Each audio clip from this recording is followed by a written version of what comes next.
Refus de visa ou de permis Canada. Que faire après un refus? Bonjour et bienvenue sur la chaîne d'Inacan Service INC. Je suis Anicette Olga d'Inacan Service INC, professionnelle en administration des affaires, commissaire à l'assermentation au Canada et spécialiste de l'accompagnement des personnes qui souhaitent immigrer, s'établir et réussir leur intégration au Canada.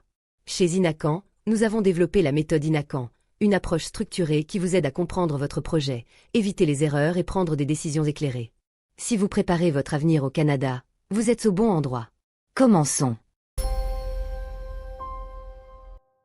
Vous venez de recevoir un refus de visa, de permis d'études, de permis de travail ou de résidence permanente. Recevoir un refus est toujours décevant. Mais dans la majorité des cas, ce n'est pas la fin de votre projet d'immigration. Un refus signifie simplement que, selon Immigration, Réfugiés et Citoyenneté Canada, aussi appelé IRCC, votre dossier ne répondait pas aux exigences au moment de son analyse. La bonne nouvelle, c'est qu'il existe souvent des solutions pour corriger les faiblesses de votre dossier ou explorer d'autres options. Première étape, comprendre les raisons du refus. Lisez attentivement la lettre de refus. Elle explique généralement les motifs de la décision. Les raisons les plus fréquentes sont des ressources financières insuffisantes ou mal démontrées, un dossier incomplet, des documents insuffisants, des informations contradictoires, un projet d'études ou de travail jugé peu convaincant, ou encore, dans certains cas, des motifs médicaux ou liés à la sécurité. Un refus ne signifie pas forcément que votre projet est mauvais. Il indique souvent que certains éléments n'ont pas convaincu l'agent. Peut-on obtenir plus de détails? Oui. Selon le type de demande, il est parfois possible d'obtenir les notes d'analyse de l'agent lorsqu'elles sont accessibles. Elles permettent de mieux comprendre les raisons du refus et de préparer une nouvelle demande plus solide.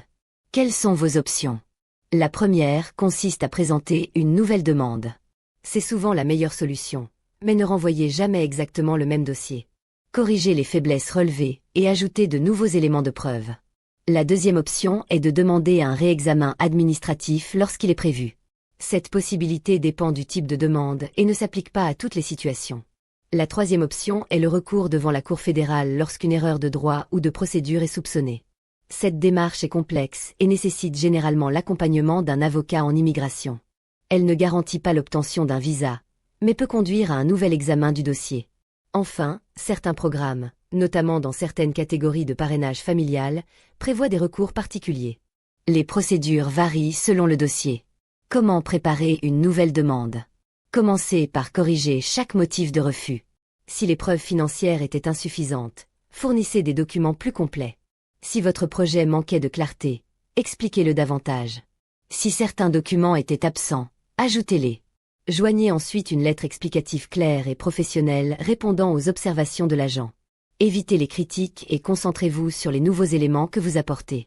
Renforcez également votre dossier avec toute preuve pertinente. Nouveau relevé bancaire, nouvelle expérience professionnelle, attestation supplémentaire ou tout document démontrant l'évolution de votre situation.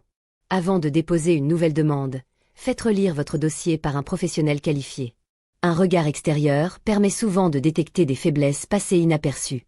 Existe-t-il d'autres solutions? Oui. Selon votre profil, vous pourriez être admissible à un autre programme d'immigration, choisir une autre province, améliorer votre niveau de français ou d'anglais, acquérir davantage d'expérience professionnelle, suivre une formation complémentaire ou renforcer votre profil avant de présenter une nouvelle demande. Chaque programme possède ses propres critères. Une personne refusée dans un programme peut parfois être admissible dans un autre. Les erreurs les plus fréquentes. Présenter une nouvelle demande identique. Cacher un refus précédent. Faire une fausse déclaration. Agir dans la précipitation sans corriger les véritables problèmes du dossier. Ou encore confier son projet à une personne qui n'est pas autorisée à offrir des services en immigration. Notre conseil. Recevoir un refus est difficile, mais ce n'est pas nécessairement la fin de votre projet. Dans bien des cas, une meilleure préparation, des preuves plus solides ou une stratégie différente permettent d'améliorer considérablement vos chances de réussite. Avant de présenter une nouvelle demande, prenez le temps d'analyser votre situation afin de choisir la stratégie la plus adaptée à votre profil. Un refus est un obstacle, pas forcément un échec. Comprendre les raisons, corriger les faiblesses et bâtir un dossier plus solide sont souvent les premières étapes vers une future réussite. Dites-nous dans les commentaires, avez-vous déjà reçu un refus d'immigration au Canada? Sans partager d'informations personnelles, expliquez-nous ce que cette expérience vous a appris. Votre témoignage pourrait aider d'autres candidats.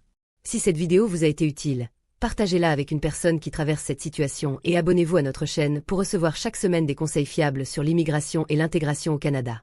Pour bénéficier d'un accompagnement personnalisé, prenez rendez-vous avec Inacan Service.